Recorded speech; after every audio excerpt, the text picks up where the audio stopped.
The great happiness. बुद्धं शरणं गच्छामि।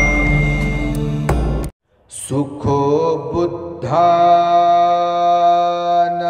उपादो सुखासद्धम्मदेशना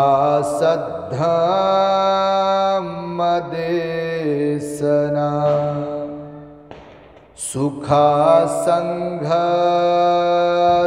सामग्ये समगानं तपो सुखो।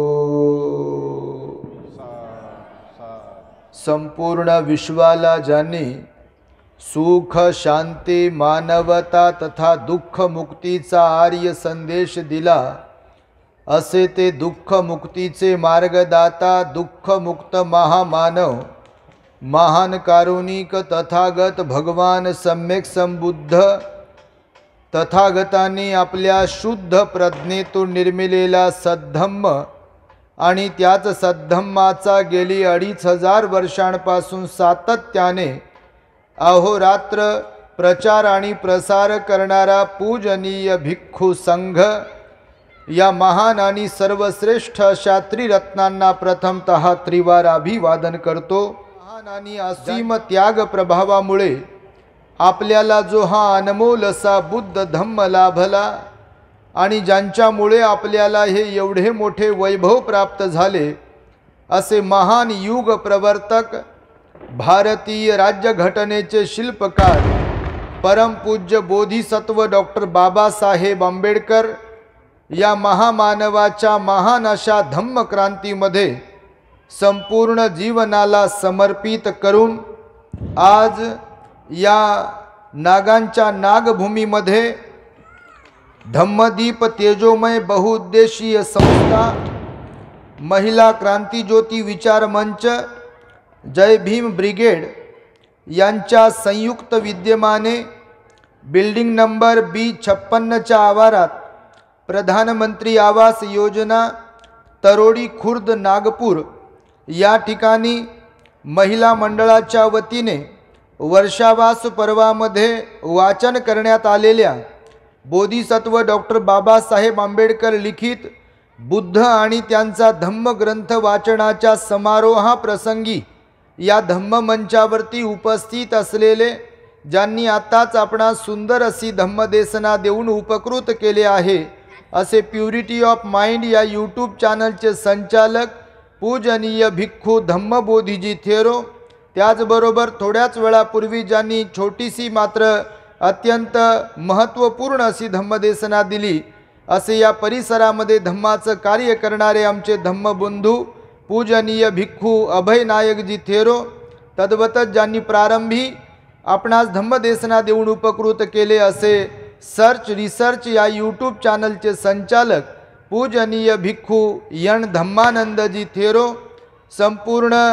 उपस्थित श्रद्धावान उपासक उपासिका, नागपुरातील विविध वस्त्यांमधून धम्मदेशना श्रवण करण्यासाठी उपस्थित असलेले आपण सर्व श्रद्धावान उपासक उपासिका, बालक तथा बालिकांनो, तद्वतच दी ग्रेट हॅपीनेस या आपल्या यूट्यूब चॅनलचे सर्वच दर्शक, सर्वप्रथम तुम्हा सर्वांच्या प्रती मंगल मैत्री सद्भावना व्यक्त करतो आणि आपणा सर्वांच्या हित सुखाकरिता 2600 वर्षांपूर्वी तथागत भगवान बुद्धांनी सांगितलेल्या धम्मोपदेशास प्रारंभ करतो। आपण सर्वांनी शांत, एकाग्र आणि श्रद्धायुक्त चित्ताद्वारे या अनमोल बुद्धवाणीला आपल्या हित सुखाकरिता श्रवण करावे, ग्रहण करावे।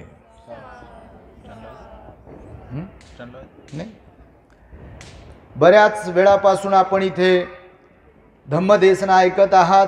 आजचा हा दिवस तुमच्यासाठी अत्यंत महत्त्वपूर्ण दिवस आहे। संचलन करणारे आमच्या धम्म उपासकांनी सांगितल्यानुसार मला वाटतं बऱ्याच दिवसानंतर पहिल्यांदाच जाहीर धम्मदेशनेचा कार्यक्रम आपण हा आयोजित केला आहे। तेव्हा सर्वप्रथम ज्या महिलांचा उपासिकांचा आग्रह होता की भंतेजींनी आम्हाला आमच्या परिसरामध्ये येऊन धम्मदेशना देऊन उपकृत करावे, त्या सगळ्याच माझ्या भगिनींसाठी, मातांसाठी आपण सर्वांनी साधुकार देऊन त्यांचं कौतुक करावे।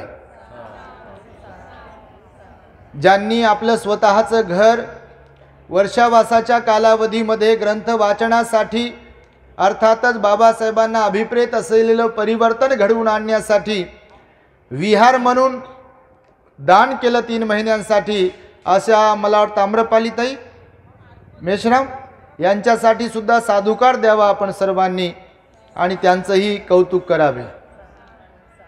आपण कमी संख्येने इथे राहायला आहात असे आम्हाला समजले, पण हरकत नाही। संख्या कमी जरी असली आपली इथे वास्तव्य करणाऱ्यांची, तरी मात्र तुम्ही अत्यंत श्रद्धावान आहात, धार्मिक आहात। बुद्ध बाबासाहेबांचा विचार स्मरणात ठेवून तो पुढे आणि पुढे घेऊन जाण्यासाठी अहोरात्र प्रयत्न करताय, यासाठी मात्र विशेष रूपाने मी तुम्हा सर्वांच्या प्रति मंगल मैत्री व्यक्त करतो। नाहीतर समाजामध्ये पाहतो बापा, एक ना धड भाराभर चिंध्या आहेत, सारी वस्ती आपल्या नावाची आणि विहारात कोणीच जात नाही। सारी वस्ती आपलेच लोक राहतात असं समजते, पण कोण ध्यानावर नाही, कोणी कोणाचं ऐकायला तयार नाही। ग्रंथ वाचन, विहार, बुद्धाची वाणी, उपोसत, पंचशील ह्या गोष्टींपासून कोसो दूर असणारे लोक आहेत बघा काही काही ठिकाणी। तुम्ही मात्र त्याला अपवाद आहात। विहार जरी नाही आहे, परंतु घराला विहाराचं स्थान देऊन तुम्ही तिथे ग्रंथाचं वाचन केलं, ही नक्कीच जमेची बाजू आहे। बाबासाहेब म्हणाले, ज्या घरातली स्त्री सुज्ञ असेल त्या घराचा उद्धार झाल्याशिवाय राहत नाही। आणि मी तुम्हाला इथून सांगेल, नक्कीच जेवढ्या कोणत्या माता भगिनी ग्रंथ वाचनासाठी येत असतील, निश्चितपणे त्यांच्या संपूर्ण परिवाराचा, कुटुंबाचा सर्वांगीण विकास झाल्याशिवाय राहणार नाही। हे बुद्धाचं वचन आहे। तुम्ही बाबासाहेबांनी लिहिलेला बुद्ध आणि त्यांचा धम्मग्रंथ वाचला बघा। अत्यंत सुंदर प्रकारे संपूर्ण त्रिपिटकाचा सार एका अत्यंत छोट्याशा ग्रंथामध्ये टाकण्याचा बाबासाहेबांनी प्रयत्न केला। बुद्धाची लोकांना तोंड ओळख व्हावी, विसरलेला बुद्ध लोकांपर्यंत पुन्हा पोहोचावा। बुद्ध कोण होते, त्यांचा जन्म कुठे झाला, त्यांचे माता पिता कोण होते, त्यावेळेचं वातावरण काय होतं आणि जन्माच्या वेळेची परिस्थिती काय होती, जन्म झाल्यानंतर त्यांचं बालपण कशा प्रकारे गेलं, त्यांच्या बालपणानंतर ते तारुण्यापर्यंत वयाच्या 29व्या वर्षापर्यंत कपिलवस्तू नगरीमध्ये कसे राहिले, त्यांच्या गृहत्यागाला कारणीभूत रोहिणी नदीचे पाणी कसे ठरले, किंवा अजून कोणतं काही कारण आहे का, याही संदर्भात बाबासाहेबांनी वर्णन केलं आहे।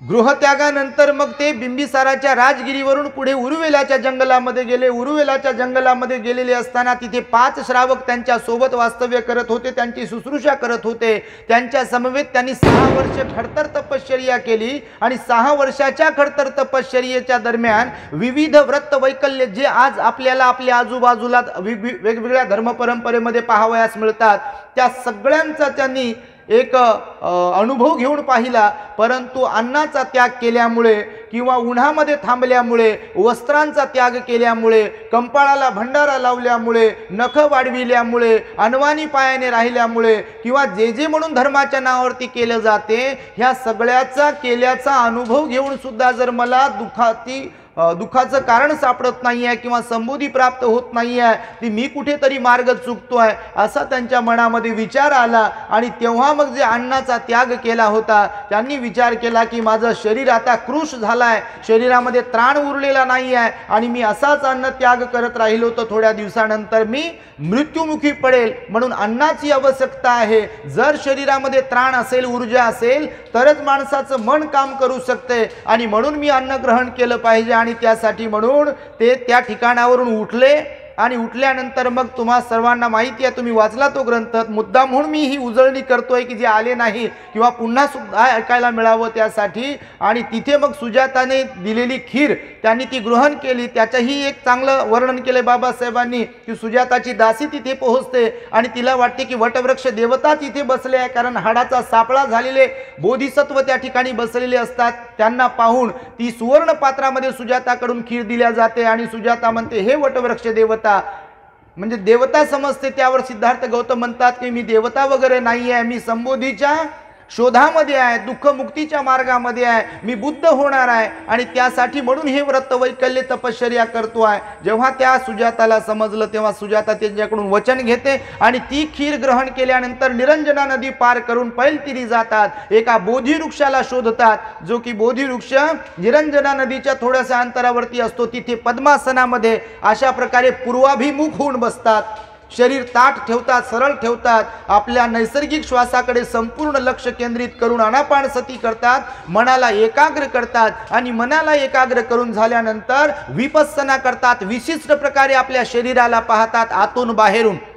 आणि त्यानंतर मग त्या सिद्धार्थ गौतम बोधिसत्वाला वैशाख पौर्णिमेच्या मंगलमय दिनी रात्रीला दुःखमुक्तीचं ज्ञान प्राप्त होते, ज्याला आपण बुद्धत्व म्हणतो.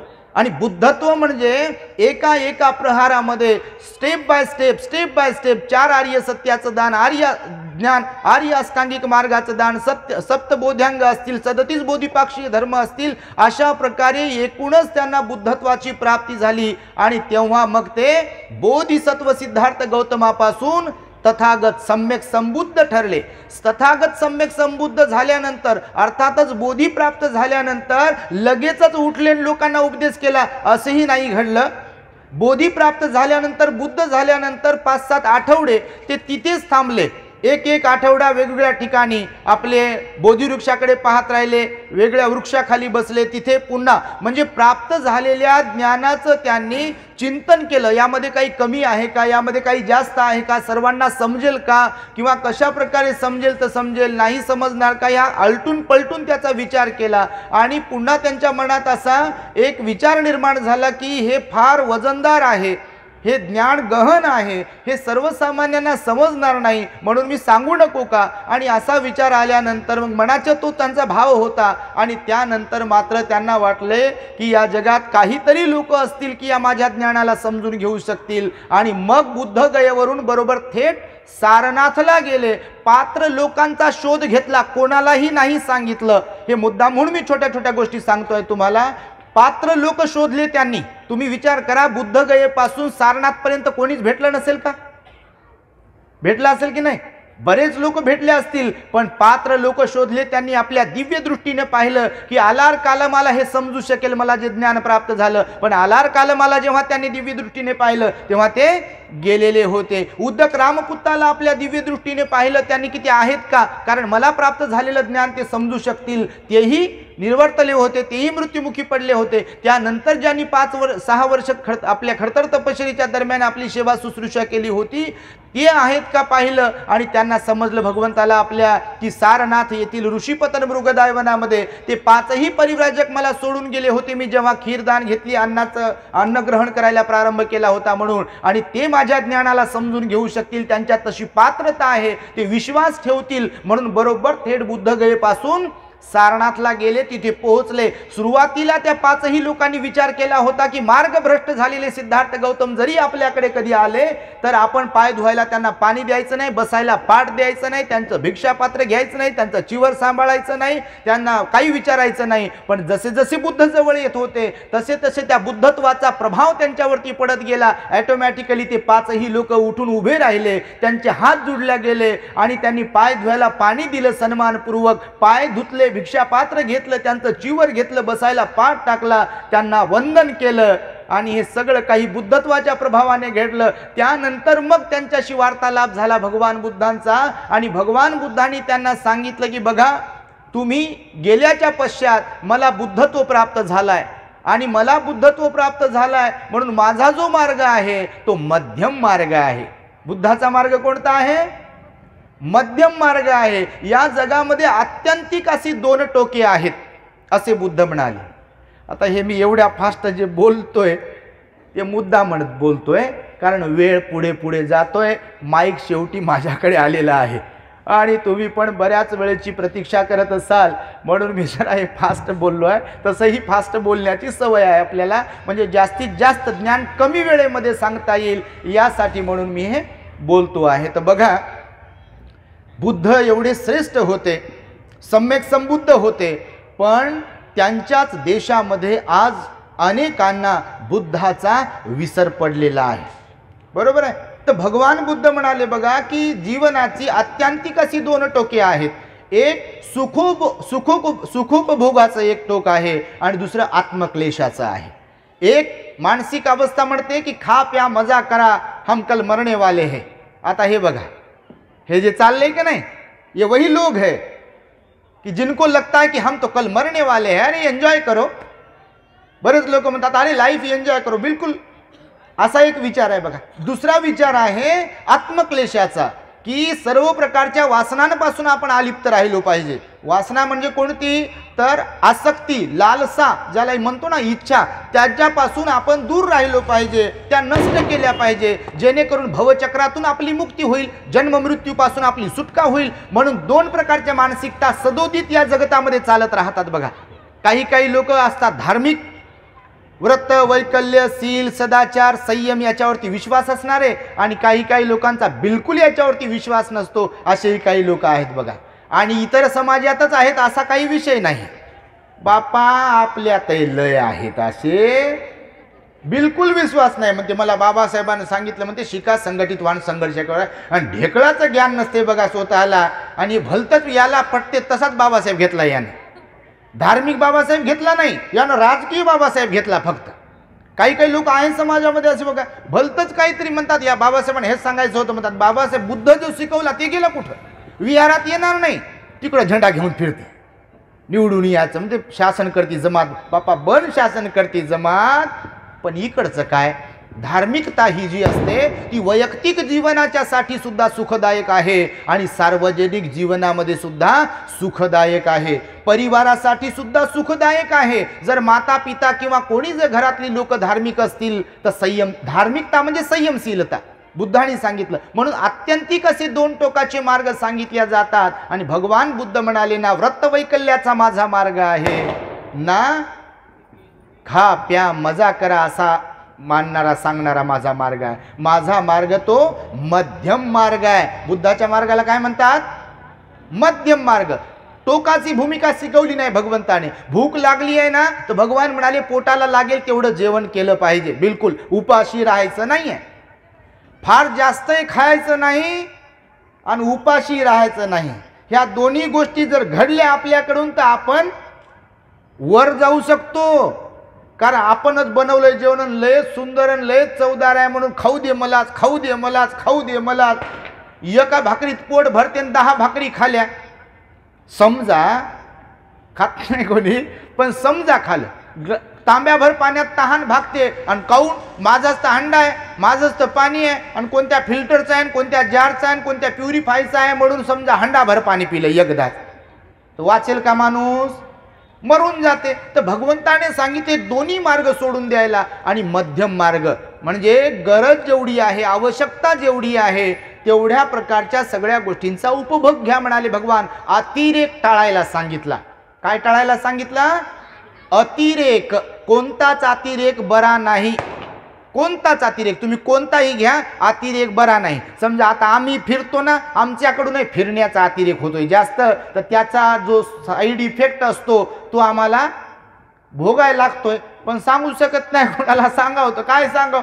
तर म्हणून बघा कोणत्याही गोष्टीचा अतिरेक बरा नाही. असं बसण्याचा अतिरेक चांगला, जास्त बसणं तोही अतिरेक चांगला नाही. जास्त धावण्याचा अतिरेक बरा नाही. उभंच राहण्याचाही अतिरेक बरा नाही. खातच राहण्याचा अतिरेक बरा नाही. उपाशीच राहण्याचा अतिरेक बराच नाही. बिलकुल बघा कोणत्याही गोष्टी, एकाच एक गोष्टीचा विचार करण्याचा अतिरेक बरा नाही, आणि बिलकुल अविचारीपणे राहण्याचा अतिरेक बरा नाही. कोणताही अतिरेक बरा नाही हे भगवंताने जाणलं. आणि म्हणून भगवान बुद्ध म्हणाले माझा धम्म कोणता आहे, मध्यम मार्ग आहे. आणि त्यामुळे भगवान बुद्धांनी सांगितलं की या जगतामध्ये 2 प्रकारचे पतित लोक आहेत. त्या भिक्षूंना उद्देशून भगवान बुद्ध म्हणाले, प्रथम उपदेश दिला ना धम्मचक्कपवतन सुत्ताचा, त्या दरम्यानची ही घटना सांगतोय मी तुम्हाला. त्या भिक्षूंना म्हणाले भगवान की जगामध्ये आत्यंतिक असे 2 टोक आहे, ते 2 टोके ही मी नाकारलेले आहे. माझा मार्ग मध्यम मार्ग आहे. या जगतामध्ये पतित लोक आहेत, आणि त्या पतितांची 2 प्रकार आहेत पतितांचे. किती, पतित म्हणजे मार्गभ्रष्ट.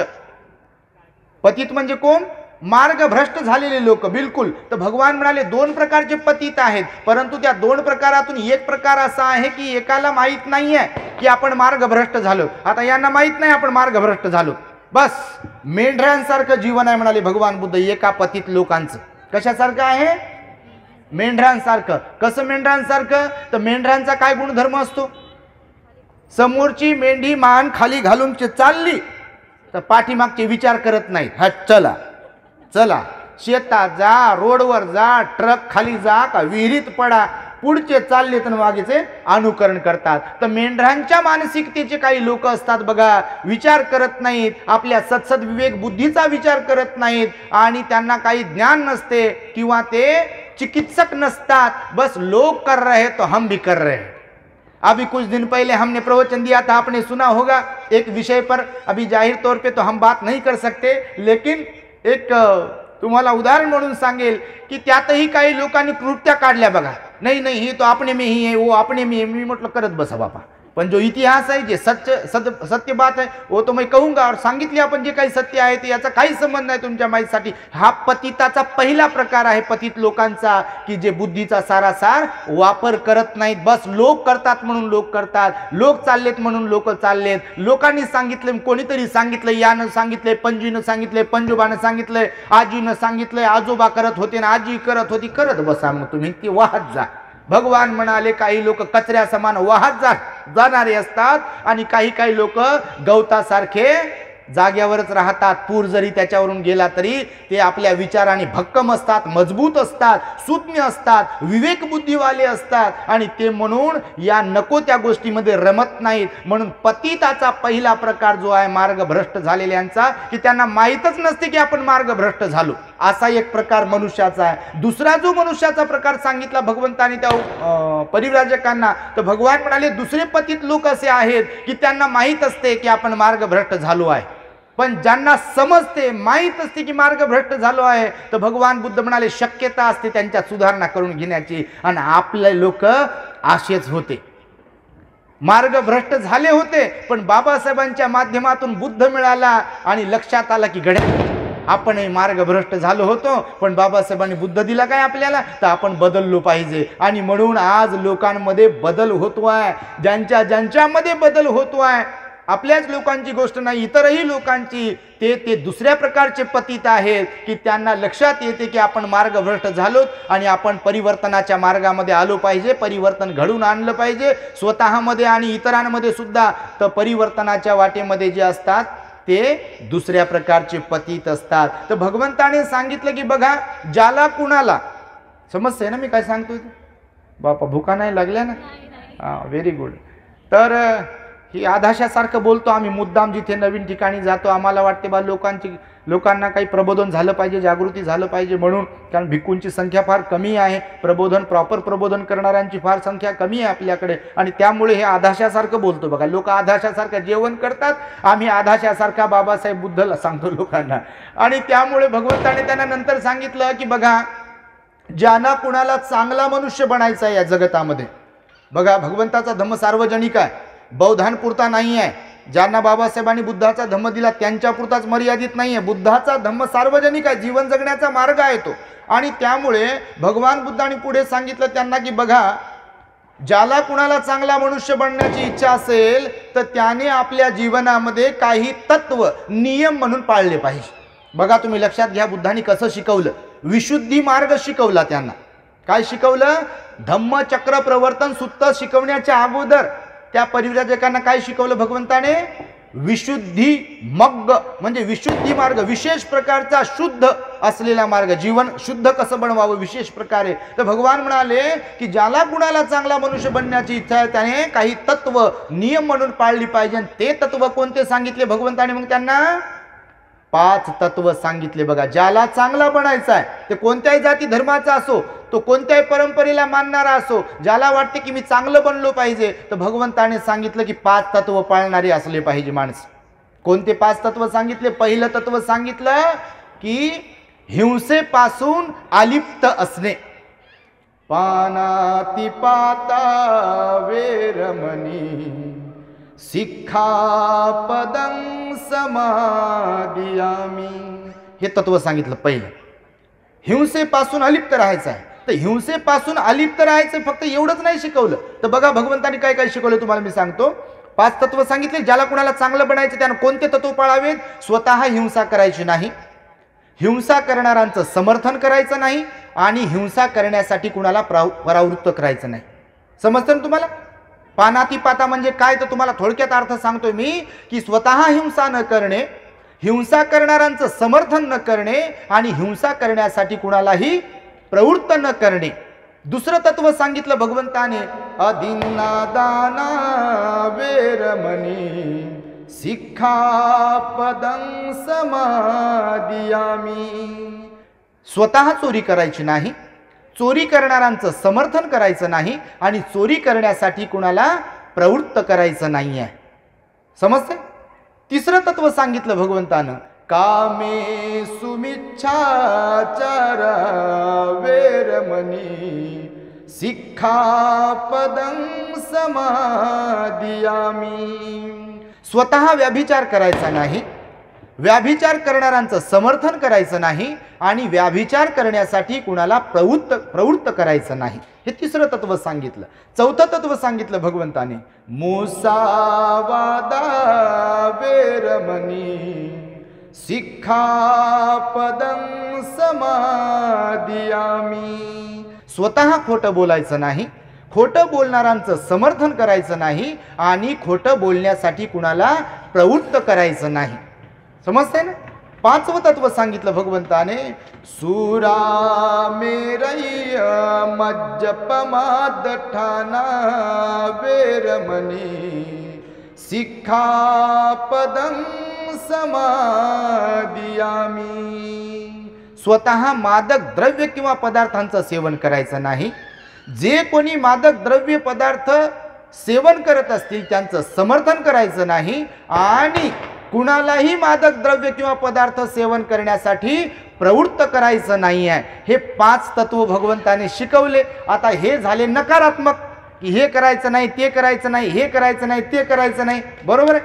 आता याच्या उलट काय शिकवलं भगवंताने? मग चांगला मनुष्य बनायचंय तर मग पहिलं तत्व जे आहे की नाही, पानातिपाता वेरमणी म्हणजे हिंसा करायची नाही. तर मग हिंसा करायची नाही तर काय करायचं आहे?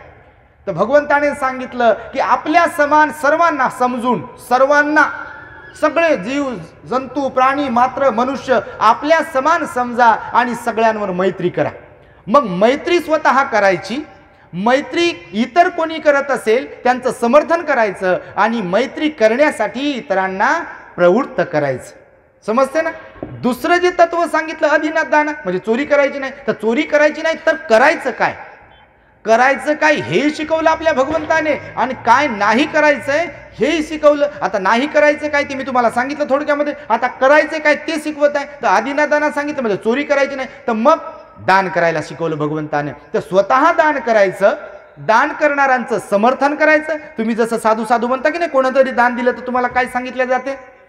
साधू साधू म्हणा. तर कोणी कोणी म्हणतच नाही, मुकत बसते. हो बापा ते देतात आम्हाला द्यावं लागते का काय म्हणून म्हणत नाही कोणी कोणी. बघा असं होते बापा म्हणून सांगतो तुम्हाला, विषय निघते. तर मग भगवान म्हणाले की स्वतः दान द्यायचं आहे, जे कोणी दान देतात त्यांचं समर्थन करायचं आहे आणि दान देण्यासाठी इतरांना प्रवृत्त करायचं आहे. समजलं? तिसरी गोष्ट सांगितली कोणती? की व्याभिचार करू नका. तर व्याभिचार करू नका त्याच्या उलट काय सांगितलं? ब्रह्मचर्य व्रत धारण करा, संयमाने राहा. आपल्या वया समान असतील बहिणी समान माना, आईच्या समान असतील आई समान माना, भाऊ असतील वडिला समान माना किंवा भावा समान माना. हे सगळं शिकवलं. तर ब्रह्मचर्य व्रत, भगवान बुद्ध म्हणाले स्वतः ब्रह्मचर्य व्रत धारण करत जा. जसं उपसतामध्ये तुम्हाला दिल्या जाते ना, तुम्ही वैवाहिक जीवन जगता तरी सुद्धा. तर ब्रह्मचर्य व्रत स्वतः धारण करायचं, पालन करायचं. जे पालन करत असतील त्यांचं समर्थन करायचं आणि इतरांना पालन करण्यासाठी प्रवृत्त करायचं. तिसरं समजलं? चौथं मुसावादा सांगितलं म्हणजे खोटं बोलू नये असं सांगितलं. खोटं बोलू नये तर बोलावं कसं? तर भगवंताने सांगितलं सत्य बोलावं, नाही का? पण ते भांडणात सांगतात तसं नाही बरं. म्हणजे लावून द्यायचं काहीतरी सांगायचं इकडचं तिकडं, पाखडात बसायचं आणि मी तर खरंच बोलतो म्हणायचं, मला काही सुचत नाही. मग तेवढंच खरं बोलतात काही काही लोक फक्त, म्हणजे लावून देण्यासाठी कोणाला तरी करायचं काही. तर बघा भगवंताने सांगितलं काय? सत्य बोलायचंय. तर स्वतः सत्य बोलायचं आहे, जे सत्य बोलतात त्यांचं समर्थन करायचं आहे आणि सत्य बोलण्यासाठी इतरांना प्रवृत्त करायचं आहे. समजलं? चौथं तत्व. 5वं तत्व सांगितलं सकारात्मकतेकडून, तर मादक द्रव्यांचं सेवन करायचं. करायचं नाही सांगितलं का नाही? तर शुद्धीवर राहायला सांगितलं. मग कारण मादक द्रव्य पिल्यावर खाल्यावर शुद्धीवर राहतात का लोक? बापा त्यांना कोणीच कळत नाही. कळते का? त्यांच्यापेक्षा कुत्रा चांगला, त्यांच्यापेक्षा गाढव चांगला. अरे खरंच ना, त्या कुत्र्याला तरी बरोबर कळते आपलं घर कोणतं कोणत्या दारावर जाव. दारू पिणाऱ्याला काय ढेकळं कळते? ते कुठेही पडते, नालीत पडते, रस्त्यात पडते, रस्त्यावर पडते, कुठं घाणीत पडते. कुत्र पडते का? असं पडते का कुत्र? पडत नाही, तुम्हाला सांगतो. म्हणून जे कोणी मादक द्रव्यांचं पदार्थांचं सेवन करतात तर भगवंताने सांगितलं की त्याच्या उलट काय आहे, तर स्वतःला शुद्धीवर ठेवलं पाहिजे, सतर्क, जागृत, संयमशील ठेवलं पाहिजे. स्वतः संयमानं वागायचं आहे. संयमानं वागणाऱ्यांचं, शुद्धीवर राहणाऱ्यांचं समर्थन करायचं आहे आणि लोकांनी पण शुद्धीवर राहावं, इतरांनी सुद्धा संयमाने राहावं यासाठी त्यांना प्रवृत्त करायचं आहे. जसं तुम्ही आता इतरांना प्रवृत्त करायचंय, करत आहात. धम्माच्या मार्गात येण्यासाठी, लोकांमध्ये जागृती निर्माण करण्यासाठी, लोक सिलवान बनण्यासाठी तुम्ही बुद्ध आणि त्यांचा धम्मग्रंथ वाचताय ना, नाही का? काहीला तर याचा गंधही नाही बापा. त्या बायांना काही काम नाही म्हणते, त्या आम्रपालीला काय ध्यानानं काहीच समजत नाही. फ्लॅट कुठं द्यावं काय, घरात जाऊन राहावं नाही काय, भाड्यानं देऊ नये का, असे काय म्हटलं नसेल का कोणी? बापा म्हणतात, म्हणत नाहीत का? नाही का? म्हणू शकतात, हो, असं काही म्हणू शकतात. त्या प्रियाला काय समजते, त्या देवस्मिताला काय समजते, हिला काय समजते, तिला. माणसं तर बापा म्हणायला बसले, बायाला कुठं काय कळते? मी तर म्हणतो बापा त्यांनाच कळते, तुम्हाला काय ढेकळं कळते? तुम्ही कुठं ग्रंथ वाचन केलं? काही अपवाद वगळता, तुम्हाला नाही. तुम्ही लय चांगले बापा. जे येत नाहीत, करत नाहीत, त्यांची गोष्ट करतो.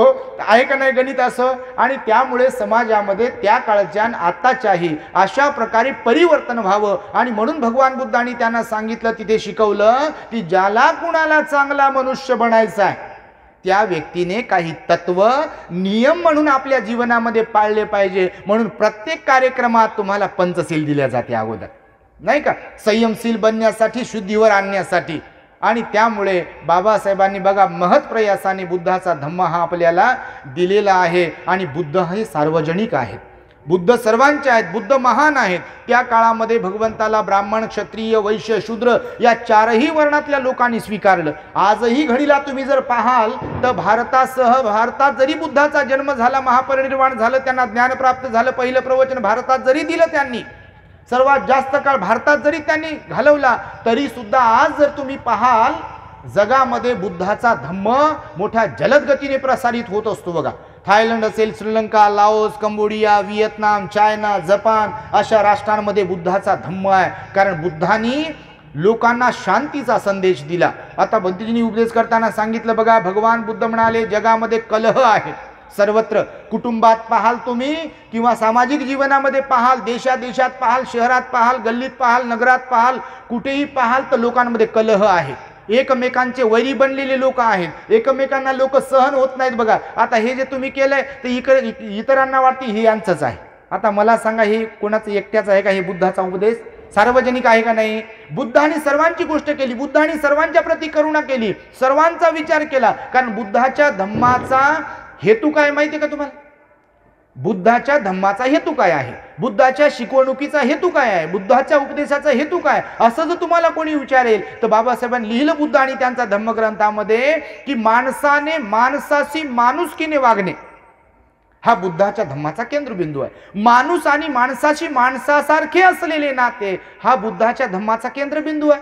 म्हणजे कशासाठी धम्माचं आचरण सांगितलं? माणूस बनण्यासाठी. समजलं का? लोक काही वाणी बरोबर ठेवत नसतील, आपल्या लोकांबरोबर किंवा कुणाशी बरोबर वागत नसतील तर काय शब्द प्रयोग करतात? अरे काय गाढवासारखा वागू लागला म्हणतात का नाही लोक? का तर माणसासारखे वागणारे जे असतात ते माणसं. आता जे माणसासारखे वागत नाही मग त्यांना उपाध्या देतात लोक, कोणाकोणाच्या प्राण्याच्या. मी तर म्हणतो प्राण्यांना बिना कामाचं बदनाम करतात लोक. प्राण्यांसारखं तर इमानदार कोणीच नाही या जगामध्ये, आहे का? इथे माणसं इमानदार नाही पण प्राणी इमानदार असतात. मग ते घरातल्या लोकांच्या संदर्भात असो की समाजातल्या लोकांच्या संदर्भामध्ये असो. म्हणून भगवान बुद्धाचा जो धम्म आहे बघा, तो माणुसकी शिकवणारा आहे. मानवतावाद हा भगवंताच्या धम्माचा केंद्रबिंदू आहे. आणि त्यामुळे बाबासाहेबांनी महत् प्रयासाने हा ग्रंथ लिहिला बघा. इंग्रजीमध्ये लिहिला हालाकी भगवंताचा धम्म हा ग्रंथ. कोणत्या भाषेत लिहिला? इंग्रजी भाषेमध्ये लिहिला मूळ ग्रंथ दी बुद्धा अँड हिज धम्मा, परंतु आज घडीला त्याचं भाषांतर भारतातल्या नव्हे तर जगातल्या असंख्य भाषांमध्ये झालेलं आहे बघा, भाषांतर या ग्रंथाचं. आणि म्हणून आता आपल्याला मराठीमध्ये पाहायला मिळतो, भारतामध्ये हिंदीमध्ये इंग्रजीमध्ये पाहायला मिळतो. आणि बाबासाहेबांनी त्या त्रिपिटकातलं थोडं थोडं थोडं थोडं थोडं थोडं घेतलं बघा, कारण बाबासाहेबांना वाटलं बा यांना मी पोटा पाण्याला लावलंय, काय जाणो हे वाचतील की नाही, नाही तर शोपीसमध्ये आणून ठेवतील एवढे आमच्याकडे ग्रंथ, एवढे आमच्याकडे ग्रंथ, वाचायचं नाव नाही, नुसते ग्रंथ ग्रंथ. काय करतात त्या आणून ठेवण्याला अर्थ आहे का काही? तर ग्रंथ वाचण्यात आले पाहिजे ना. वाचलं तर कळेल आपल्याला की बुद्धाचं धम्म काय, वाचलं तर कळेल आपल्याला बाबासाहेब काय. वाचलं नाही नुसतं जय भीम करो म्हणजे जय भीम, काय जय भीम करो? जय भीम का मतलब पता होना चाहिए, और जय भीम का मतलब पता करने के लिए बाबा साहब को पढ़ना पड़ेगा, बरोबर की नाही. भगवान बुद्ध की जय, भगवान बुद्ध की जय म्हणणं सोपं आहे, भगवंताला पंचांग प्रणाम करणं सोपं आहे, पण बुद्ध समजून घेण्यासाठी आपल्याला अभ्यास करावा लागेल. काया वाचा मनाने अभ्यास करावा लागेल दोन्ही प्रकारचा. बुद्ध धम्मामध्ये प्रॅक्टिकली एक आहे आणि थिअरी पण आहे, दोन्ही गोष्टी आहे बुद्ध धम्मामध्ये. जसं सायन्सला आम्हाला थिअरी पण होतं, प्राध्यापक शिकवायची फळ्यावरती आणि नंतर प्रॅक्टिकल असायचं, तर थिअरी पण आहे बुद्धिझममध्ये. तर थिअरी कोणती? तर ही थिअरी आहे, तुम्हाला गोडी लावणं सुरू आहे नाही का. अरे हो, भगवंताचं सांगितलं पंचशील तर आपण पालन केलं पाहिजे, आणि प्रत्यक्ष भगवंताने सांगितलेल्या मार्गावर जाऊन आपल्याला स्वतःला संयमशील बनवायचं आहे, शांत बनवायचं असेल तर मग प्रॅक्टिकल काय शिकवलं? मेडिटेशन, ध्यान शिकवलं. कारण जोपर्यंत आपण शांत बसत नाही, जोपर्यंत आपल्या श्वासाला आपण पाहत नाही, मन कसं शांत होईल का? मनामध्ये राग, द्वेष, लोभ, मोह, अहंकार, ईर्ष्या असेल, संशय असेल तर मन शांत होते का? बिलकुल नाही. मन उबगुण जाते, मन वैतागुण जाते, आणि मग म्हणते बा मी आत्महत्या करू का, म्हणते आता बस झालं म्हणतात का नाही लोक असे? बघा तुम्ही, कंटाळतात ना या सगळ्या विकारांना. आणि भगवान बुद्धांनी सांगितलंय हे विचलित मनाची अवस्था जी असते आपली, ती आपल्याला परेशान करते, ती आपल्याला त्रास देते, आणि म्हणून प्रत्येक व्यक्तीने ध्यान केलं पाहिजे. बघा, ध्यान कोणाची मक्तेदारी नाही, हे तुम्हाला सांगतो. काही आपल्या समाजामधल्या लोकांमध्ये गैरसमज पसरलेले आहेत की ध्यान कोणाची मक्तेदारी नाही, बुद्धाचा धम्म कोणाची मक्तेदारी नाही. बुद्धाचा धम्म बुद्धाचाच आहे, बुद्धाचं ध्यान बुद्धाचंच आहे, बुद्धाचा उपदेश बुद्धाचाच आहे. आणि त्यामुळे आपण आपल्या जीवनाचा उद्धार करण्यासाठी बाबासाहेबांनी बघा हा ग्रंथ लिहिला. प्राथमिक गोष्टी म्हणजे जसं प्राथमिक शाळेमध्ये गेल्यावर लेकराला ABCD क ख ग घ शिकवतात का नाही, तर तसं बुद्ध कळावा लोकांना, म्हणून त्यांचं बालपण, त्यांचं तारुण्य, त्यांच्या कोणत्या छोट्या छोट्या गोष्टी शिकवल्या आणि शेवटपर्यंत नेलं बाबासाहेबांनी. मग त्यांच्या कोणाकोणाला मध्ये परिवर्तन घडलं, कोणते ब्राह्मण कसे बदलले, कोणते क्षत्रिय कसे बदलले, कोणते वैश्य कसे बदलले, कोणते शूद्र कसे बदलले, महिला कशा बदलल्या, पुरुष कसे बदलले, तरुण स्त्रिया कशा बदलल्या, तरुण मुलं कसे बदलले, काही संन्यासी कसे बदलले, काही परिव्राजक कसे बदलले, दुसऱ्या तत्वाला मानणारे लोक कसे बदलले, याची हितंभूत माहिती थोडक्यात का होईना बाबासाहेबांनी या बुद्ध आणि त्यांचा धम्मग्रंथामध्ये दिली. आणि म्हणून आपल्या प्रत्येक व्यक्तीने रोज बुद्ध आणि त्यांच्या धम्मग्रंथाचं वाचन करावं, स्वतःमध्ये बदल घडून आणण्यासाठी. दुसऱ्याला शिकवण्यासाठीची दुसरी बाजू झाली ती, परंतु त्या बुद्ध आणि त्यांचा धम्मग्रंथामध्ये जे काही लिहिलंय त्याचा वापर आपल्या स्वतःसाठी झाला पाहिजे. परंतु आपल्याकडे तसं होताना दिसत नाही. बुद्धाकडे वक्र नजरेनं पाहिल्या जाते. बुद्धाला त्यांच्याच देशामध्ये बुद्ध म्हणजे फक्त बस शांती दूत आहेत एवढंच म्हणून लोक बुद्धाकडे पाहतात. बघा, काही चित्रपटात अशी मूर्ती राहते, काही सिरियलमध्ये अशी मूर्ती दाखवतात फक्त घरामध्ये शोपीस म्हणून. का? तर शांतीचे प्रतीक आहेत, शांतीदूत आहे. पण त्यांचा मार्ग आचरण करणं मात्र कठीण जाते, म्हणून बुद्धावर कोणी जास्त बोलत नाही. बघा, बोलताना दिसते का तुम्हाला? बाबासाहेबांवर बोलतील, महापुरुषांवर बोलतील लोक, पण बुद्धावर लोक बोलत नाही जास्त. का? तर बुद्ध प्रॅक्टिकली आहेत. बुद्ध अंगुलीमालाला अहिंसक बनवायला सांगणारे आहेत, म्हणून ते बुद्धावर बोलणं जरा लोकांना वाटतं बाबा हे नको. हा, राजकारणावर बोलायला सांगा, सामाजिक कार्यावर बोलायला सांगा, शैक्षणिक कार्यावर बोलायला सांगा, आपल्या बिल्डिंगच्या बाबतीत बोलायला सांगा, घंटाभर बोलतील लोक, एकदम मोठमोठ्याने बोलतील. पण बुद्धाबद्दल बोलणं त्यांनाच शक्य होते ज्यांच्यात स्वतःमध्ये बुद्धाचा काहीतरी अंकुर आहे, ज्यांच्यामध्ये स्वतःमध्ये शील आहे, सदाचार आहे, संयम आहे. ते बुद्धावर बोलू शकतात, ते बुद्धाची चर्चा करू शकतात. जे या नको त्या पहिल्या पतितांच्या रांगेत बसलेले आहेत त्यांना बुद्ध कसा आवडेल का? म्हणून आपल्या देशातल्या लोकांना बुद्ध आवडत नाही. का? तर लोकांचा भरोसा आहे की ऑटोमॅटिक काहीतरी मिळावं, आणि बुद्धांनी सांगितलं की अहो ऑटोमॅटिक काहीच होत नाही. एखादा शेतकरी असेल आणि त्याचं खूपच सुपीक जमीन असेल, समजा तुमच्याकडे येते संत्रा, मोसंबी, नाही का, ऑरेंज सिटी आहे ना नागपूर, नागांची नागभूमी, ऑरेंज सिटी.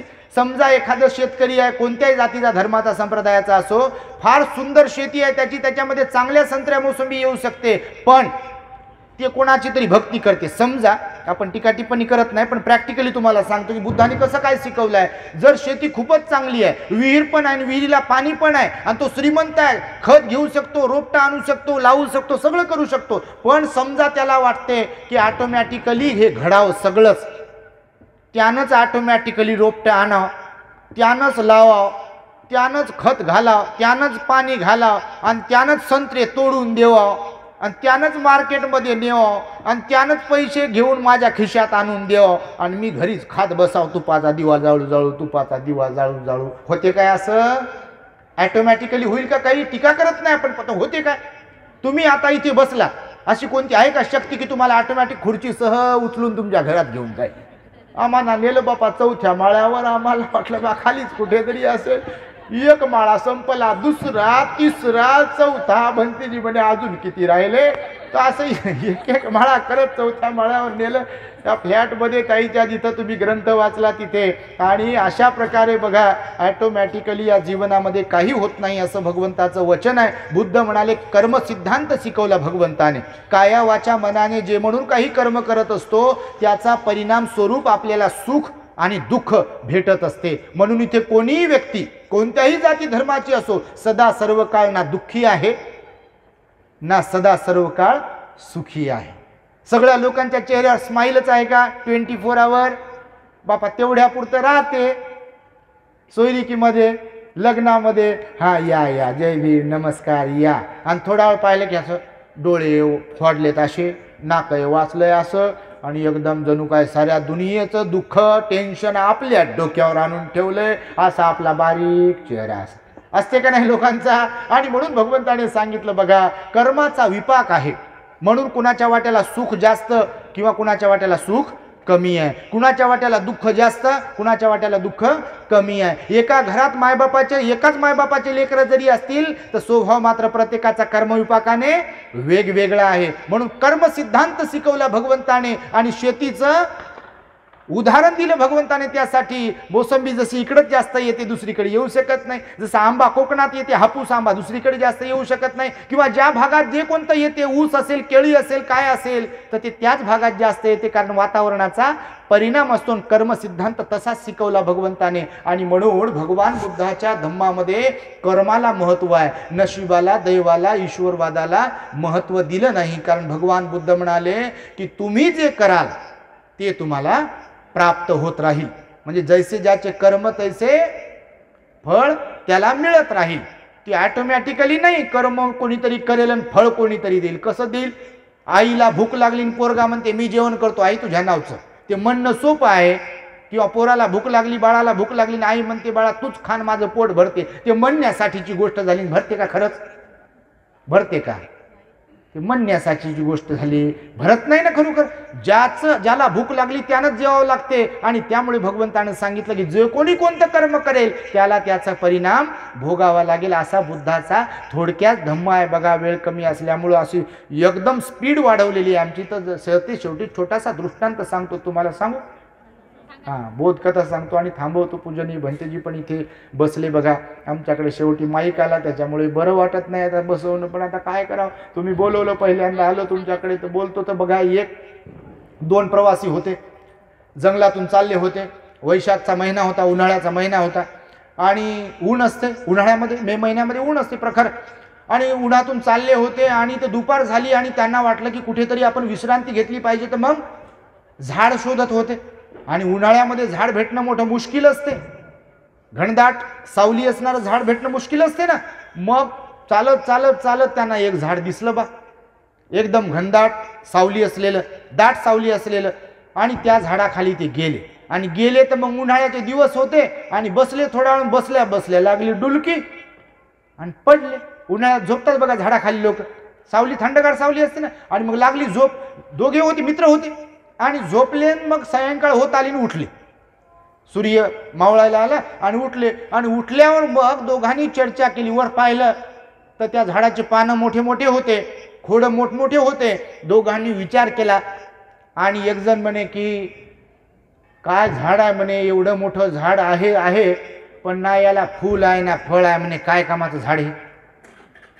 बघा तुम्ही लोकांची मानसिकता कशी असते, स्वभाव कसा असतो बघा. की काय झाड लावले म्हणे, एवढं मोठं झाड असून याला फुलंही नाही फळही नाही, काय कामाचं झाड नाही म्हणे. दुसरा म्हणे कोणत्या मूर्खानं झाड लावलं असेल म्हणे बिना कामाचं, त्याला अक्कल नसेल म्हणे, इथं आणून झाड लावलं, हे काय कामाचं झाड, याला फुलं नाहीत फळं नाहीत, काहीच कामाचं नाही. आता बोधकथाच आहे, दृष्टांताच घ्यायचा सार घेण्यासाठी.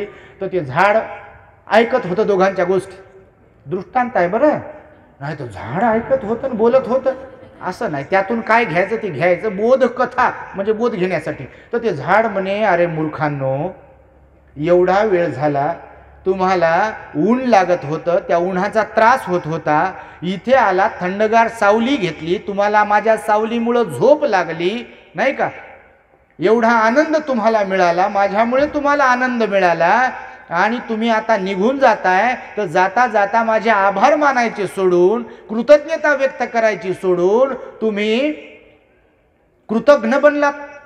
तुम्ही म्हणताय की किती झाड म्हणजे असंच आहे, कोण्या मूर्खानं लावलं, याला फुलं नाही फळं नाही. अरे जरी फुलं नाही फळं नाही, पण तुम्हाला उन्हापासून उष्णतेपासून तर रोखलं ना, थंडगार सावली दिली ना, परंतु तुम्ही मात्र कृतज्ञ आहात. चला निघा इथून, आणि ते मग निघून गेले आपल्या रस्त्याने. हा दृष्टांत यासाठी सांगतो मी तुम्हाला की बाबासाहेबांनी पण आपल्याला बुद्धाचा धम्म दिला बघा, नाही का. लाखो कोसो दूर होते लोक धर्मापासून, वंचित होते, गुलामीचं जीवन लोकांच्या वाट्याला होतं, आणि त्या लोकांना बाबासाहेबांनी बुद्धाचा धम्म दिला का नाही. आणि त्यामुळे भारतातही बुद्ध धम्म लोप पावत चालला होता. भारतातल्याही लोकांसाठी बुद्धाचा धम्म हा अत्यंत महत्त्वाचा ठरलेला आहे. आणि त्यामुळे आपण कृतज्ञ न बनता, बाबासाहेबांच्या विचारांशी प्रतारणा न करता, आपण प्रामाणिकपणे बुद्ध धम्माचं आचरण केलं पाहिजे, बुद्ध धम्माला समजून घेतलं पाहिजे, बुद्ध धम्माचं वाचन केलं पाहिजे. वाचनच नाही तर केवळ आचरण केलं पाहिजे, आणि आचरण करून स्वतःच्या काया वाचा मनावर संयम ठेवून स्वतःचं हित साधलं पाहिजे, आपल्या परिवाराचं हित साधलं पाहिजे, आणि समाजाचंही हित साधलं पाहिजे. आपल्यासह इतर लोकांना सुद्धा कसा बुद्धाचा धम्म कळेल यासाठी सुद्धा आपण त्यांना प्रवृत्त केलं पाहिजे. अशा प्रकारची वेळेच्या अभावी मी तुम्हा सर्वांच्या प्रति मंगल मैत्री व्यक्त करतो आणि माझ्या शब्दांना इथे मी पूर्ण विराम देतो. भवतो सब मंगलम रक्षन्तु सब देवता सब बुद्धानुभावेन सदा सुखी भवन्तु ते. भवतु सब मंगलम रक्षन्तु सब देवता सब धम्मानुभावेन सदा सुखी भवन्तु ते. भवतु सब मंगलम रक्षन्तु सब देवता सब संघानुभावेन सदा सुखी भवन्तु ते. बुद्धं नमामि, धम्मं नमामि, संघं नमामि. The great happiness. बुद्धं शरणं गच्छामि.